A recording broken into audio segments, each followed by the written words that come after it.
In the world of luxury, where dreams are sold by the night, one man built an empire, making others' fantasies come true.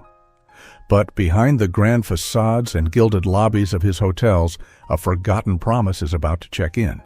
And this is one guest he can't turn away. The crystal chandeliers cast dancing shadows across the mahogany conference table where Blake Sterling sat, his steel-gray eyes fixed on the contracts before him. 20 years ago, he had parked cars at this very hotel. Now he was about to own it. The Grand Plaza, Manhattan's crown jewel of hospitality, would soon be the flagship of Sterling Hotels. The Middle Eastern investors seated across from him shifted impatiently in their chairs, their fountain pens poised above the dotted lines that would seal the $2 billion deal. Blake allowed himself a rare moment of reflection as he gazed through the floor-to-ceiling windows at the glittering Manhattan skyline. He remembered his first day as a valet, the way his hands trembled as he gripped the steering wheel of a guest's Rolls-Royce. The other valets had laughed, betting he wouldn't last a week. 20 years later, he owned every property where those same valets had once worked. Mr. Sterling? Harrison Walsh, his mentor-turned-board member, cleared his throat. The gentlemen are waiting. Harrison's carefully groomed silver hair and perpetual slight smile had been constants in Blake's rise to power. He had been there through every acquisition, every triumph, every sacrifice. Sacrifice. The word echoed in Blake's mind as his phone buzzed for the third time. He silenced it without looking, just as he had silenced so many other interruptions on his climb to the top. His wife Catherine's message from that morning still lingered on the screen. Preston's piano recital. You promised. Another promise broken, another moment missed, all in service of the empire. The fountain pen scratched against paper as the investors signed. Blake reached for his own pen, its weight familiar in his hand. This was his moment, the culmination of a lifetime's ambition. The Grand Plaza would cement his legacy in the hospitality world forever. His assistant's heels clicked rapidly across the marble floor outside, an urgent rhythm that seemed out of place in the carefully orchestrated quiet of the conference room. The double doors burst open. Mr. Sterling. Emma's face was pale, her usual composure shattered. I'm sorry, but it's an emergency. There's been an accident. Blake's irritation flared. Whatever it is can wait 10 minutes. Sir? Emma's voice dropped to a whisper that somehow filled the room. It's about your son. He's in the ER. The pen slipped from Blake's fingers, clattering against the table. His mind raced to Preston, his 12-year-old son who should have been at his piano recital. But Emma's next words froze the blood in his veins. Sir, there's something else. The boy. He's not Preston. The contract lay unsigned as Blake stood, his chair scraping against the floor. The investors murmured in disapproval, Harrison's smile tightened, and the empire Blake had built teetered on the edge of chaos. But for the first time in 20 years, none of that seemed to matter. In the back of his mind, a long, buried memory stirred.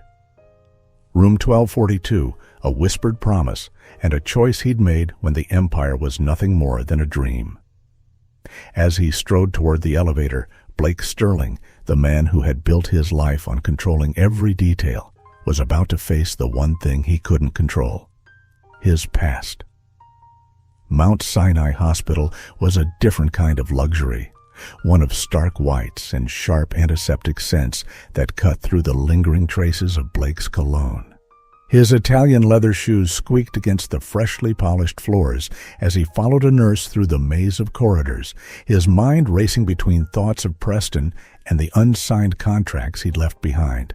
The emergency room's fluorescent lights cast harsh shadows under his eyes as he scanned the beds for his son. Each curtained bay held its own private drama, but none contained the familiar sight of Preston's sandy blonde hair and Catherine's protective hover. Instead, a nurse with kind eyes and auburn hair tied in a messy bun stepped forward to intercept him. Mr. Sterling, I'm Mackenzie Riley. Her voice carried a weight that made Blake's pulse quicken. There's something you need to know before... Where is my son? Blake's voice commanded attention, the same tone he used in board meetings. But here, among the beeping monitors and whispered prayers, it felt oddly powerless. Mackenzie gestured to a curtained area at the far end of the ward. He's right there. But, sir... She reached for his arm, but Blake was already moving, pushing past her with the unstoppable momentum of a man used to getting his way. The curtain whispered aside, and Blake Sterling, the man who prided himself on being prepared for everything, felt the ground shift beneath his feet. The boy on the bed wasn't Preston. This child was younger, maybe 8 or 9, with dark hair and eyes that seemed to hold an ocean of expectations. A worn Sterling Hotel's welcome card peeked out from his small fist, its gold lettering faded but still visible. "Dad?" The boy's voice was weak but filled with a certainty that shook Blake to his core. "Mom said you'd know me by her favorite room, 1242. The numbers hit Blake like a physical blow. Room 1242 at his first hotel, the Metropolitan. Rachel Anderson's favorite suite, where she'd spent countless hours designing the perfect sanctuary where they'd dreamed of building something extraordinary together, where she'd told him about the baby, and he'd told her about the investors, where he'd made a choice that he'd buried beneath 15 years of success. "I'm Ethan," the boy continued, his pale face brightening with a smile that was hauntingly familiar. "Mom always said you were too busy helping people have perfect stays at your hotels to visit us, but that someday you'd come, and you're here." Behind him, Mackenzie cleared her throat softly. "He was brought in an hour ago. Severe abdominal pain. Fever." Her voice faded as she watched Blake's face. "The emergency contact number we had was disconnected, but he kept asking for you. He had your old business card." Blake stood frozen, staring at this child who carried Rachel's smile in his own jawline, this living reminder of the path not taken. The boy's medical chart hung at the foot of the bed, and Blake's eyes caught fragments of information. Anderson, Ethan, age 8, history of genetic condition, mother deceased. The word deceased seemed to echo in the sterile air. Rachel was gone. When? How? And their son, because there was no denying that's who this boy was, had been fighting some battle while Blake had been building his empire of perfect moments for strangers. A sudden commotion at the ER entrance snapped Blake back to the present. Catherine's voice carried down the hall, asking about Preston. Two worlds were about to collide, and Blake Sterling, master of hospitality and crafted experiences, had no script for what was about to unfold. The steady beeping of Ethan's heart monitor faded into the background as Blake's mind spiraled back 15 years to a very different rhythm. The soft jazz that had played in the Metropolitan's lobby on the night everything changed. He remembered it with perfect clarity. Rachel Anderson, portfolio in hand, wearing a dark blue dress that matched the hotel's signature color, her confidence filling the space as though she already owned it. "Your lobby is telling the wrong story," she'd said by way of introduction, spreading her sketches across his desk. "You're trying to be every other luxury hotel in Manhattan, but you could be something unique." Her designs had captured something he hadn't even known he was looking for: warmth within elegance, comfort wrapped in sophistication. Within an hour, he'd hired her to redesign the entire hotel. Within a month, they were in love. Room 1242 became their sanctuary. Rachel transformed it first, making it her showcase piece, the perfect blend of luxury and intimacy. "Hotels aren't just places to sleep," she would say, tracing patterns on the windows that overlook the city lights. "They're where memories are born." They made plenty of their own memories there, planning his empire and her designs late into the night, dreaming of revolutionizing the hospitality industry together. The memories shifted to their last night together in that room. Rachel had been sketching modifications to their latest project, her free hand resting protectively over her stomach. "I'm pregnant," she'd said, looking up from her work with eyes full of hope and fear. "We're having a baby, Blake." That same night, Harrison Walsh had called with the news that would change everything. The investment group Blake had been courting for months was ready to move forward, but with conditions. They wanted him focused solely on aggressive expansion, no distractions, no divided loyalties. They'd heard rumors about his relationship with his interior designer, and they weren't pleased. "This is your moment, son," Harrison had said, his voice smooth as aged whiskey. "The choice is simple. Build an empire or build a family. You can't do both. Not in this industry, not at this level." Blake's hands trembled now in the hospital room as he remembered his last conversation with Rachel. "This is my one shot," he'd told her, unable to meet her eyes. "The investors are ready. We're talking about billions, Rachel. A global brand." He'd written her a check, a gesture that made him sick to remember. The baby. "It's not the right time. We can't." She'd torn the check into pieces, letting them fall like snow across his precious business plan. "There's always a choice, Blake," she'd said quietly, "and we all pay the price for the ones we make." She'd walked out of room 1242 and out of his life, taking with her both the torn check and the future he'd been too blind to value. Looking at Ethan now, Blake saw all the birthdays he'd missed, all the father-son moments sacrificed for shareholder meetings and ribbon cuttings. The boy had Rachel's artistic hands. Hands that should have been drawing pictures for a proud father to hang in his office, not clutching a hospital bed rail. Catherine's voice grew closer in the hallway, and Blake could hear Preston's worried questions mixing with the hospital staff's responses. The past was about to crash headlong into the present, and all of Blake's carefully constructed walls were crumbling. Ethan stirred in his sleep, his face contorted in pain, and Blake realized that while he'd spent 15 years building a palace of luxury for strangers, his own son had been fighting battles alone.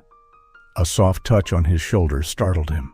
Nurse Mackenzie stood there, holding a thick medical file. "Mr. Sterling," she said gently, "there's more you need to know about Ethan's condition." And she hesitated, her eyes carrying a weight that made his chest tighten, about what really happened to Rachel 3 months ago. As dawn broke over Manhattan, Blake stood at the hospital window, his phone pressed to his ear. The city was waking up to another ordinary day, but in the reflected glass, he could see his own world splintering. Catherine sat beside Ethan's bed, her face a mask of careful composure as she watched Preston tentatively approach his newly discovered brother. The sight made Blake's throat tight. "I need everything, Jake," he spoke quietly into the phone. "Her movements for the past 15 years, her design work, and especially the accident. I want to know what happened 3 months ago." Jake Morrison had been his head of security for a decade, the man Blake trusted to make problems disappear. But this wasn't about burying a problem. It was about unearthing a truth he should have known years ago. Behind him, the breakfast tray clattered as Preston tried to help Ethan sit up. The boys' awkward interaction was a stark reminder of the colliding worlds Blake had created. "Does this mean he's really my brother?" Preston had asked earlier, his voice small and confused. Catherine had simply pulled him close, her eyes meeting Blake's with a mixture of hurt and understanding that felt worse than anger. "Sir?" Jake's voice pulled Blake back to the phone call. "I've got preliminary information about Miss Anderson's accident. It happened at the Sovereign Hotel's construction site in Brooklyn. She was apparently there for a design consultation, but—" Jake paused, and Blake could hear papers shuffling. "The timing's odd. The meeting was scheduled for 11 p.m. Blake frowned. Rachel had always refused late meetings, claiming they led to bad decisions. He'd teased her about it during their time together, her insistence on keeping civilized hours in an industry that never slept. Something wasn't right. A commotion in the hallway drew his attention. A memory surfaced. Alexander Wright at a charity gala last month, his smug smile as he'd mentioned knowing interesting details about Blake's early career. At the time, Blake had dismissed it as typical industry posturing. Now that conversation took on a darker meaning. His thoughts were interrupted by Ethan's sudden coughing fit. The boy's small body shook with each ragged breath, and Catherine's composed facade cracked as she reached for the call button. Preston backed away, fear written across his face as medical staff rushed in. "Mr. Sterling," Dr. Evans appeared at his side, her face grave. "We need to discuss Ethan's test results. The genetic condition he inherited, it's aggressive, and the treatment options are limited. There's a specialist in Boston who might—" Blake's phone buzzed with an incoming text. Harrison Walsh's name flashed on the screen. "Board emergency meeting in 1 hour. Middle Eastern investors threatening to walk. Your empire is crumbling, Blake. Time to choose." Again? Through the chaos of doctors and nurses surrounding Ethan's bed, Blake caught Mackenzie passing a thick envelope to Detective Brooks. Their eyes met, and Mackenzie's expression confirmed what Blake was beginning to suspect. Rachel's death was no accident, and someone had gone to great lengths to keep him from finding his son. Catherine looked up from Ethan's bedside, her eyes locking with Blake's through the glass. In that moment, he saw his life's choices laid bare, the empire he'd built on forgotten promises, and the family he'd never known he had. The board meeting beckoned, but so did the mystery of Rachel's death and his son's desperate need for treatment. As Ethan's monitors beeped in warning, Blake Sterling faced another choice, but this time he wasn't the only one who would pay the price. The hospital's pediatric ward held a different energy as afternoon light filtered through colorful window decorations. Preston sat cross-legged on the foot of Ethan's bed, his private school blazer discarded over a chair, as he helped his brother arrange architectural magazines spread across the blanket. The steady rhythm of Ethan's heart monitor had become a familiar background song to their conversation. "Mom designed this," Ethan pointed to a stunning hotel atrium, his finger tracing the sweeping lines. "She said good spaces should feel like a hug when you walk in." His voice was stronger today, the latest round of treatments having eased some of his pain. "She kept all her magazines in this big trunk under her bed. I used to pretend they were treasure maps." Preston leaned closer, his initial awkwardness melting into genuine interest. "That looks like the garden wall Dad's building at the Grand Plaza." He paused, realizing what he'd said, but Ethan's face lit up at the connection. "Really? Mom would love that. She always said her best ideas found homes somewhere." Ethan's smile carried echoes of Rachel that made Catherine, watching from the doorway, brush away tears. She turned to find Blake in his usual spot by the window, his phone forgotten in his hand as he watched their sons together. "They have her talent for seeing beauty in details," she said softly. After the initial shock, Catherine had surprised everyone, perhaps even herself, with her fierce protectiveness of both boys. Blake's response was interrupted by a commotion in the hallway. Detective Brooks strode past, arguing quietly but intensely with Jake Morrison. "The construction site footage doesn't just disappear," Brooks hissed. "Someone went to a lot of trouble to—" They disappeared around the corner, but their words hung in the air like storm clouds. "Dad?" Preston's voice drew their attention back to the bed. "Can I show Ethan my drawings of the treehouse, the one you promised we'd build?" The question carried the weight of all Blake's broken promises, but now held a hint of hope. Maybe we could build it big enough for two?" Before Blake could answer, his phone lit up with another message from Harrison. But this time, Catherine was faster. She plucked the device from his hand and read the text, her face hardening. "The board's threatening to vote you out," she said quietly. "And Harrison? He knew about Ethan all along." The proof was there in black and white, a forwarded email chain showing years of intercepted messages from Rachel, systematic efforts to keep Blake in the dark about his second son. Harrison's latest message was clear.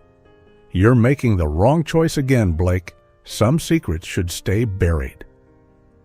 A small gasp from the bed drew their attention. Ethan had gone pale, his hands trembling as he tried to hold on to a magazine. "Mom," he whispered, pointing to a photo in the corner of the page. It showed Rachel standing in front of the Sovereign Hotel construction site, but it was the date that made Blake's blood run cold. The photo was taken the day after she supposedly died there. "I found something." Mackenzie appeared in the doorway, clutching a worn leather journal. Rachel left this in my care, with instructions to open it if anything happened to her. She met Blake's eyes with a mix of determination and fear. She knew someone was following her, and she left a trail through her designs, through her photos. She hid the truth in plain sight, knowing one day Ethan would lead you to it. Preston moved closer to Ethan, instinctively protective of his newfound brother. "Dad always says the best way to hide something is to make people think they're seeing something else," he said slowly, looking at the magazine spreads with new understanding. What if Mom's designs weren't just designs? Catherine stepped forward, her society wife facade giving way to sharp intelligence. The Sovereign Hotel construction site, the sealed accident report, Harrison's interference. She turned to Blake. "Your mentor, Alexander Wright, Rachel's death. They're all connected to something bigger than a hotel acquisition, aren't they?" Before Blake could respond, Ethan's monitors began beeping rapidly. The boy's face contorted in pain as another attack took hold. As medical staff rushed in, Blake found himself facing another impossible choice: chase the truth about Rachel's death, or stay with his son who fought for breath. But this time, as Preston grabbed Ethan's hand and Catherine took charge of the situation, he realized he wasn't facing it alone. Through the chaos, Mackenzie's voice carried a chilling revelation. Rachel's last entry. She found something in the Grand Plaza's original blueprints, something worth killing for. Evening shadows crept across the hospital room as Detective Brooks spread photographs across Ethan's bedside table. The boy had finally stabilized, sleeping peacefully under Catherine's watchful eye, while Preston sat nearby, protectively clutching Rachel's journal. The images told a story that made Blake's carefully constructed world tilt on its axis. "She wasn't just an interior designer," Brooks said quietly, tapping one photo showing Rachel examining the Grand Plaza's basement. "She was an architectural preservationist, specializing in historical buildings. The night she died, she wasn't at the Sovereign for a design meeting. She was investigating structural irregularities that matched patterns she'd found at other Wright International properties." Blake picked up a photo of Rachel standing before an old vault door deep within the Grand Plaza's foundation. Her face showed the same intensity she'd had 15 years ago when critiquing his lobby. "The original blueprints," he murmured. "She found something in them that someone wanted to keep hidden." More than that, Mackenzie stepped forward, opening Rachel's journal to a marked page. She discovered that several historical buildings acquired by Wright International had been strategically demolished after suspicious accidents. The Grand Plaza was next on their list, but it held something they needed first. Catherine's sharp intake of breath drew their attention. She was staring at her tablet, her fingers flying across the screen. "The Middle Eastern investors," she said. "I knew I recognized their names from somewhere." She turned the tablet around, showing a news article about a string of international art thefts. They're not just hotel investors, they're suspected of trafficking stolen antiquities through luxury properties. "And the Grand Plaza's original vault system would be the perfect cover," Brooks nodded grimly. Rachel found the connection. That's why they needed Blake to acquire it, a legitimate businessman with a clean reputation. While Wright International did the dirty work behind the scenes, Blake finished, rage building in his chest. Harrison's years of mentorship suddenly took on a sinister cast. Every piece of advice, every pushed acquisition, every warning about necessary sacrifices, it had all been orchestrated. Ethan stirred in his sleep, whimpering slightly. Preston immediately moved closer, adjusting his brother's blanket with unpracticed but gentle hands. The sight pierced Blake's heart. One son he'd raised in luxury, another he'd unknowingly abandoned, yet here they were, forging a bond stronger than blood. "There's more," Mackenzie said softly, pulling a sealed envelope from Rachel's journal. "She wrote this the night she died." Her hands trembled as she handed it to Blake. She knew they were closing in, but she had proof of everything. She hid it somewhere in the Grand Plaza, encoded in her final design proposals. Blake broke the seal, Rachel's familiar handwriting blurring before his eyes. "My dearest Ethan, If you're reading this, then they found out what I discovered. The Grand Plaza isn't just a hotel. It's a fortress hiding centuries of secrets. And now it will hide one more. Blake will find you. I've made sure of that. When he does, tell him what he thinks is my final design for room 1242 isn't a room at all. It's a map. Trust your father, my sweet boy. He lost his way once, but you'll help him find it again. All my love, Mom. The hospital room's silence was broken by an urgent knock. Jake Morrison entered, his face ashen. Sir, the board meeting started without you. They're voting on Wright International's hostile takeover bid right now. And Harrison? He swallowed hard. He's implementing emergency protocols to seal off the Grand Plaza's lower levels. Whatever's down there, they're making their move tonight.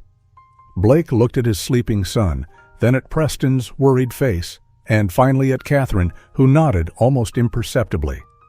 The empire he'd built might crumble tonight, but he was done letting others pay the price for his choices.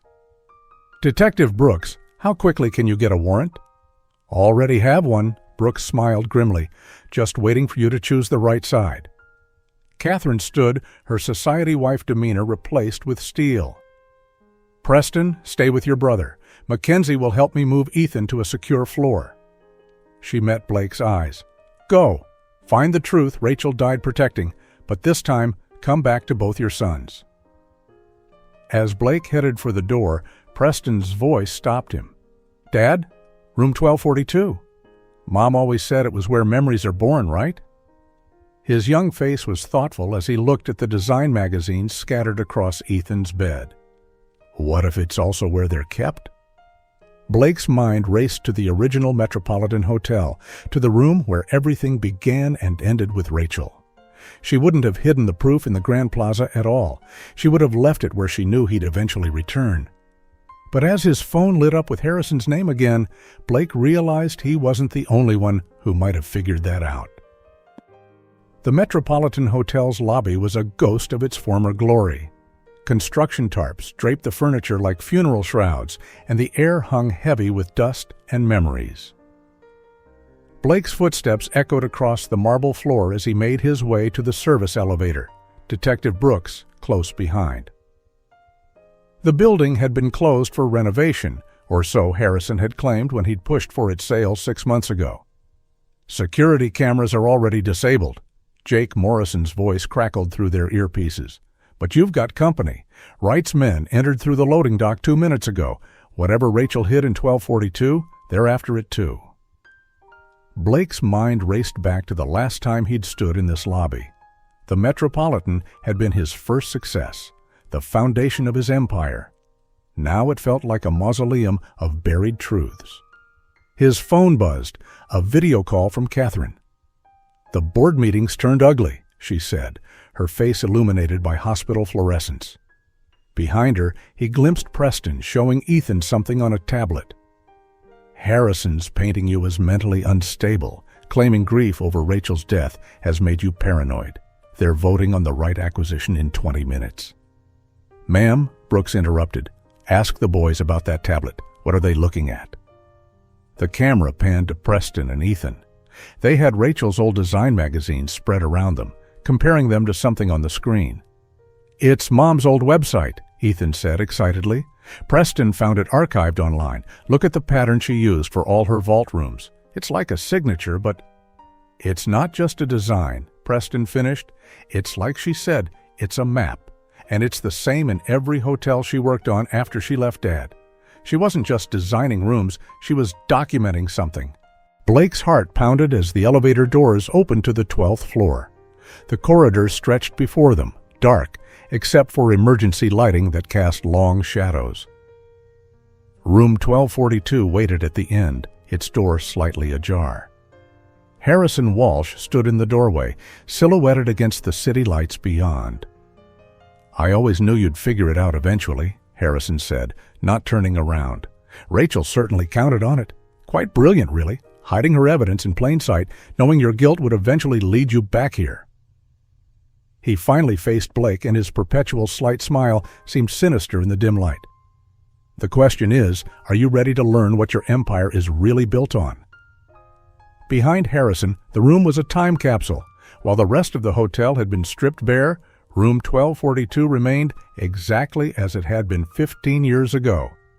Rachel's showcase suite, perfectly preserved. Her design sketches still hung on the walls, but now Blake saw them with new eyes. Every curve, every pattern held meaning. Years of documented evidence woven into the very fabric of luxury. The Grand Plaza was just the tip of the iceberg, Harrison continued, moving into the room. Wright International didn't just want it for its vault system. They needed it because of what's hidden in those vaults. Evidence of decades of antiquities trafficking, money laundering, all carefully orchestrated through the world's most prestigious hotels. He gestured around the room. Rachel discovered the pattern. She could prove it all. But she made one mistake. She trusted you to choose differently this time. That's where you're wrong, Blake said quietly, as police tactical units silently filled the corridor behind him. She didn't trust me at all. She trusted our son. Realization dawned on Harrison's face as Brooks stepped forward, phone raised to show a live stream. On the screen, Preston and Ethan were walking Catherine and Mackenzie through Rachel's design archive, their young voices excited as they decoded the patterns their mother had hidden in plain sight.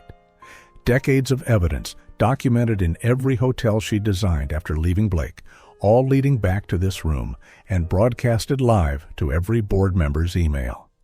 She knew I'd fail again, Blake continued, his voice thick with emotion. But she believed in the next generation, in a boy who grew up studying her designs, and a brother who inherited my eye for details. They found her truth together. Harrison lunged for his phone, but Brooks was faster. As handcuffs clicked into place, Blake's phone lit up with urgent messages. The board vote had been suspended. The Middle Eastern investors were being detained. And Wright International's carefully constructed facade was crumbling. But Blake barely registered any of it, because another message had come through, from the hospital. Ethan's condition had taken a turn, and this time no amount of corporate power or hidden truth could fight what was coming. The race wasn't over. It had only changed tracks. "Sir," Jake's voice was urgent in his earpiece. "Dr. Evans is calling. They've found a potential treatment for Ethan, but—" He paused, and Blake could hear the weight of what came next. "You need to hear what it requires, and who's offering to provide it." The hospital corridor felt longer than ever as Blake rushed back to the pediatric ward, Rachel's final design sketches clutched in his hand. But it wasn't the evidence that mattered anymore. It was the sound of monitors screaming from Ethan's room and Preston's terrified voice calling for his father. Dr. Evans met him at the door, her face grave. "The genetic condition is attacking his vital organs more aggressively than we anticipated. We need to make a decision about the experimental treatment immediately." She glanced at her tablet, hesitating. "But there's a complication." Inside the room, Ethan lay pale against the sheets, his breath coming in short gasps. Preston sat beside him, refusing to let go of his brother's hand, while Catherine spoke quietly with a man Blake hadn't expected to see, Alexander Wright himself. "Quite a day for revelations, isn't it?" Wright's voice carried none of its usual arrogance. Instead, he looked older, tired, as he turned to face Blake. "Your son's condition, it's called Waldman syndrome, rare, aggressive, and traditionally fatal." He pulled out his phone, showing a photo of a young boy who could have been Ethan's twin. "My grandson died from it 3 years ago. After that, I devoted half my fortune to funding research for a cure. The treatment," Dr. Evans continued, "is a revolutionary stem cell therapy developed in Wright's private research facility. It's shown promising results, but it's still experimental, and—" She looked between the two men. "It requires an immediate stem cell donation from the father. The procedure carries significant risks for both donor and recipient." Blake barely hesitated. "Do it." "Blake, wait." Catherine stepped forward, her eyes shining with tears. "The donation process Dr. Evans says it could leave you in a coma. There's no guarantee you'll wake up." Preston looked up from Ethan's bedside, his young face streaked with tears, but said it with determination. Dad, remember what you told me about the first rule of hotels? Whatever the guest needs, find a way to make it happen. He squeezed his brother's hand. Ethan needs this. Wright cleared his throat. I'm not asking for forgiveness, Sterling. What Harrison and I did, the trafficking, Rachel's death, will answer for all of it. But this? He gestured to the medical equipment. This is my chance to save one child, even if I couldn't save my own. The monitors beeped more urgently as Ethan's stats dropped. Mackenzie rushed in with new medications while Detective Brooks watched from the doorway, his investigation temporarily forgotten in the face of a child's fight for life. Mr. Sterling, Dr. Evans pressed, we need your decision now. The risks are nothing compared to the risk I took 15 years ago, Blake finished. He moved to Ethan's bedside, finally taking his son's other hand. I chose an empire over my family once. Never again. The next hours passed in a blur of medical procedures and paperwork. As the surgical team prepped both father and son, Preston refused to leave the room. Mom always said you were the strongest person she knew, he told Ethan, who managed a weak smile. But she was wrong. You are. Catherine pulled Blake aside one last time before the procedure. I had it wrong, you know, she said, softly. All these years, I thought I was competing with your hotels for your attention. But I was competing with your guilt, wasn't it? Your need to build something perfect to make up for what you'd left behind. Blake looked at his sons, one born to privilege, one raised in obscurity, now inseparable. I spent 15 years creating perfect moments for strangers, he said. It's time to create them for my family instead. As the anesthesia began to take hold, Blake heard Preston reading to Ethan from one of Rachel's old design magazines. The boys' voices merged with his fading consciousness. Mom always said good spaces should feel like a hug when you walk in. The darkness took him before he could hear the rest, but it didn't matter. For the first time in 15 years, Blake Sterling had walked into the right room. 3 days passed in a vigil of beeping monitors and whispered prayers. Ethan's body had accepted the stem cells, his condition improving hour by hour, but Blake remained unresponsive.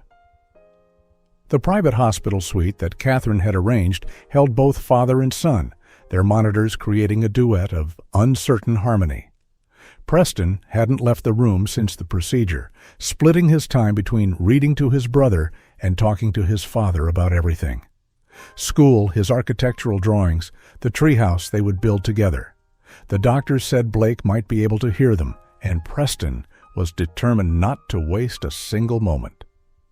You should have seen Dad's face when I won the science fair last year, he told a recovering Ethan who sat propped up in his bed, color finally returning to his cheeks. He missed the ceremony because of a hotel opening, but when I showed him my model of an eco-friendly hotel, Preston's voice caught. He canceled his next 3 meetings just to help me improve the design. Catherine watched from the doorway as her sons, and in her heart, they were both equally hers now, forged a bond that transcended blood and time. She held Rachel's journal, its pages now evidence in the ongoing investigation against Wright International, but also a mother's legacy of love and determination.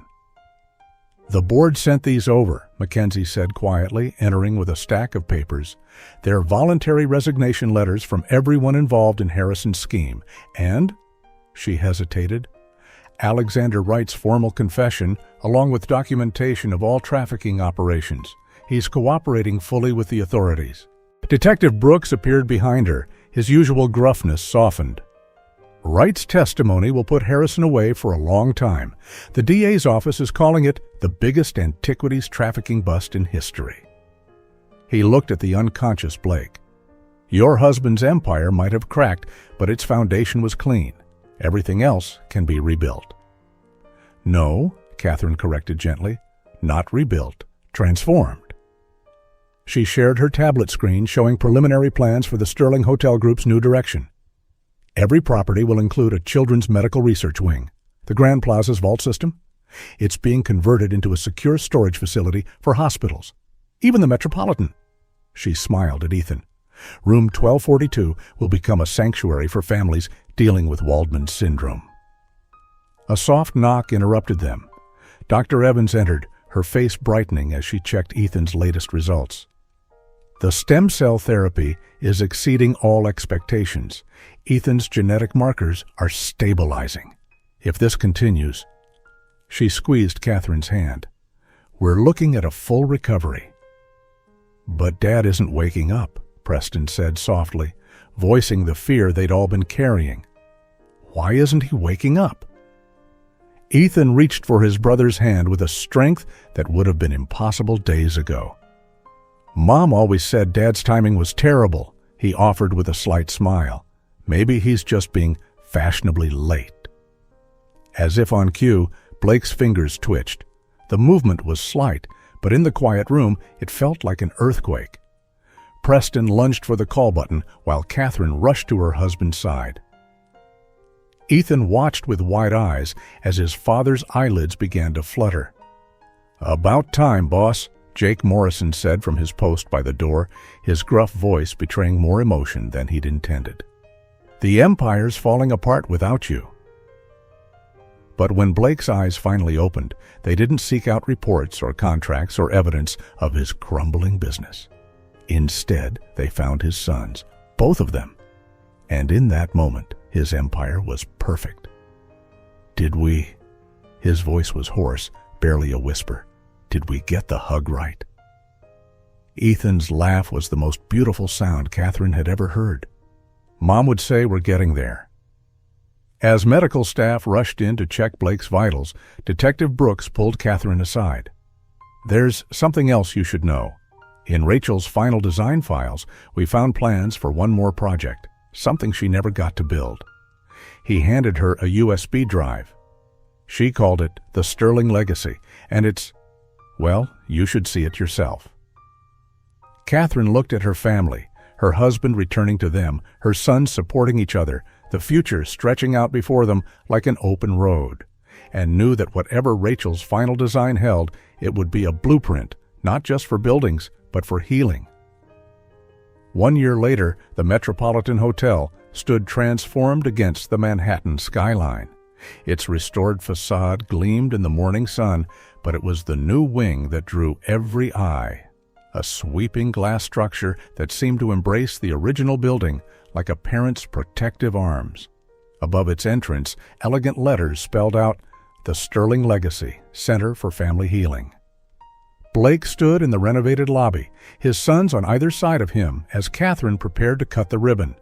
The space hummed with anticipation as families filled the atrium, some from the best addresses in Manhattan, others from far more modest backgrounds, all united by the challenges that had brought them here. "Mom would have loved this," Ethan said softly, his healthy complexion and bright eyes bearing no trace of his former illness. He held Rachel's final design in his hands, the blueprints that had been found on the USB drive. "She designed it all, didn't she? Even before?"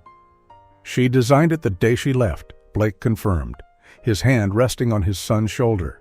"Every detail, from the healing gardens to the research facilities. She knew someday we'd need a place where families like ours could come together and heal." Preston, now 13 and inches taller, studied the architectural model he'd helped refine. "The treehouse we built in the healing garden looks better than my original design," he admitted with a grin. Ethan's ideas about the rope bridges really made it special. The crowd hushed as Catherine stepped to the podium. Behind her, a portrait of Rachel Anderson smiled down at the gathering, her artist's eyes seeming to take in every detail of her vision brought to life. "The Sterling Legacy isn't just a building," Catherine began, her voice carrying easily through the space Rachel had designed for perfect acoustics. "It's a promise. To every family facing medical challenges, to every child battling genetic conditions, to every parent searching for hope, you are not alone." Blake's eyes swept the audience. Detective Brooks sat with his family, his daughter wearing a medical residence coat with the Sterling Legacy logo. Mackenzie had taken charge of the family support programs, her understanding of both medical care and emotional healing making her irreplaceable. Even Alexander Wright was there, now serving on the Research Foundation's board after his release from prison. His expertise focused on healing rather than profit. This center, Catherine continued, combines world-class medical research with family accommodation and support services. But more than that, it represents the truth Rachel Anderson taught us, that healing doesn't happen in isolation. It happens when we build spaces for love to grow. As if to prove her point, a young girl in a wheelchair rolled up to Ethan, shyly holding out a drawing of her own dream treehouse. Soon, both boys were deep in conversation with her, their heads bent together over her design as they suggested improvements and possibilities. Blake felt Catherine's hand slip into his as they watched their sons. "You know what makes this different from all your other hotels?" she asked softly. "What's that?" "Everyone who checks in here is already home." The ribbon fell away, and families began flowing into the space Rachel had dreamed of 15 years ago. Through the glass ceiling, sunlight painted shifting patterns across the floor. The same patterns that had once hidden evidence of crimes in other hotels now guided paths toward healing. Room 1242 had been preserved, but not as a monument to the past. Now it served as a design studio where children like Ethan and Preston could sketch their own visions of spaces that felt like hugs. On its walls, alongside Rachel's original drawings, new dreams took shape daily. As Blake watched his sons lead their new friend toward the treehouse, her wheelchair forgotten in their shared enthusiasm for design, he finally understood what Rachel had known all along. Success wasn't measured in properties acquired or deals closed. It was measured in moments like these, moments when the spaces we build become places where broken things can mend, lost things can be found, and love can find its way home. "Dad," Preston called out, "we need your opinion on something." "Coming," Blake answered, and for the first time in his life, it wasn't just a promise, it was a truth.